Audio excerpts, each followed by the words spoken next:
offensive standpoint.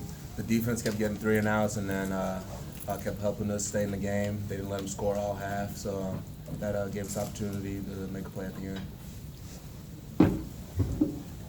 Stay in the front left with Larry. Perfect. It was one-on-one coverage out there. The safety was in the middle, and then I got it inside of my guy, and then Will put a perfect ball, and I just had to run underneath it. Staying in the front towards the left right here.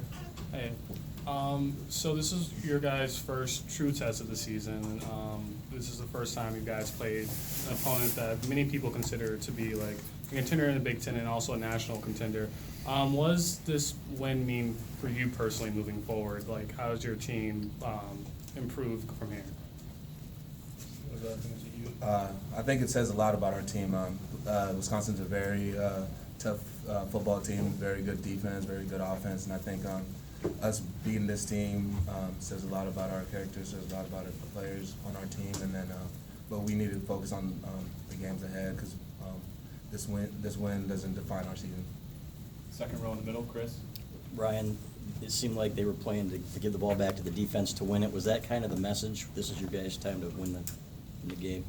I mean, regardless of what the offense does, we don't want any other offense we're playing to get a yard, get a first down, score a touchdown. So regardless of what the offense does, we expect to win every game. We had 7-point lead, which we think that's enough for us to win a game on defense. So regardless of how many points they score, we should win. Front row middle, John. Wilton, down here, perfect time for a big play game winner. Describe what you saw there. Yeah, pre-snap, Coach Fish dialed up a good one. We all really loved that play, and I think every receiver, Jake Butt, just a play action where I can take a shot. And I saw a single high one-on-one with Darboh, and that's probably the best scenario that, as a quarterback, I could hear is one-on-one with Amari Darboh. So I got back at the top of my drop and saw that he won on his release, and it was still solid coverage, so I knew I needed to put it in one spot and one spot only, and he made a great play. Staying second middle, Adam. This question's for Ryan. Ryan, this was supposed, I guess, going into this game, very physical. Wisconsin, with the win over Michigan State. Could you just kind of walk us through how physical it was and how much did the defensive line really help set the tone? Yeah, there were some big boys up front. I think they were averaging like 6'6", 320, 315. We're not quite as big up front, but it all comes down to technique and effort on the D-line. And I think we played hard. I think we played fast. I think we played with great technique. And all that credit goes to Coach Madison. And when I looked to my left and looked to my right, I'd see guys who were in the program 4 or 5 years and who really wanted this game up front. So we accepted the challenge, and I think we did a good job. Standing, third row left, Dan. Wilton, can you tell us what you guys call that 11-man single line I formation, where that came from and what that does for you? Can't tell you, it's a secret. No, I actually don't know where that came from. Maybe Boise State.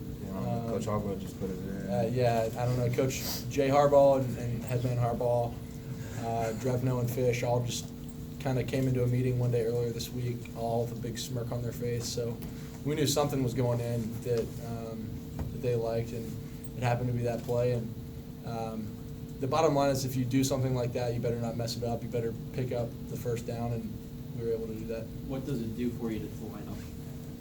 I'm sure it's probably pretty confusing for the defense. I don't know, I've never played defense, but if you'd see 11 or 10 dudes in a line, I'd probably throw you off a little bit and make you think. So I think that's fair to say, Third row, all the way to the back right. From the defensive perspective, can you talk about how you stopped Corey Clement today? And then the second question for anybody is 9 points got left off the board there with the field goal kicking. Was that a source of frustration for you guys? He's a good running back. I think we just rallied to the ball. We broke a few tackles. That's going to happen sometimes. But I think we just rallied to the ball. There was a lot of effort, pursuit to the football. I think that's the biggest thing. We did break some tackles in the backfield, made some good cuts. But I think overall our pursuit is what helped shut down. And yeah, about the field goal, anytime you leave points off the board, it's not the goal. It's not what you want, but that's not on the kicker. That's on me as a quarterback and on the offense to get the ball in the end zone. had been efficient all year. Once we got to the red zone, being able to score touchdowns, I think we had been averaging like 49 points a game. So on a windy day like this, to put that much pressure on the kicker, it's not fair. So we got to hit the film and figure out how to get 6 or 7 on the board instead of just 3. Did you feel like you needed a touchdown at the end instead of getting in field goal position? I always feel like we need touchdowns. It doesn't matter what the score is. Doesn't matter if we've got Janikowski kicking field goals. It's just we need touchdowns, and that's the bottom line. Third row, middle right. This question's for Wilton. Number one, how did you guys stay composed despite all the trips inside the 50 where you didn't score? And then the second one would be, you guys haven't been on the road yet, so what do you anticipate learning about this team as you get ready to hit the road? Yeah, obviously it's a bummer when you have that good a field position. Your defense continues to get you good field position, and then you get down there, but you're unsuccessful.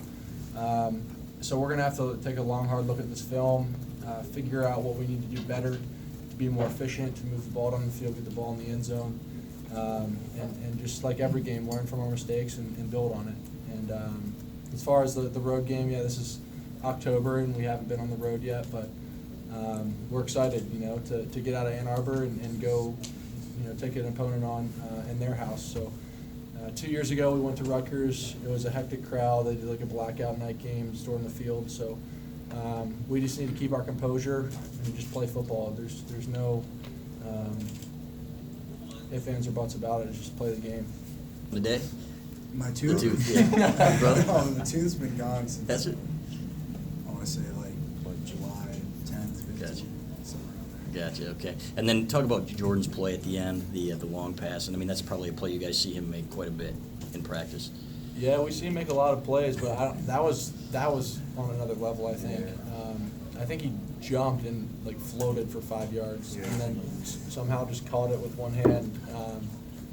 But yeah, that's a guy that's going to be playing on Sundays for a long time. So glad he's on our team. Going to the standing left here, Woodrow.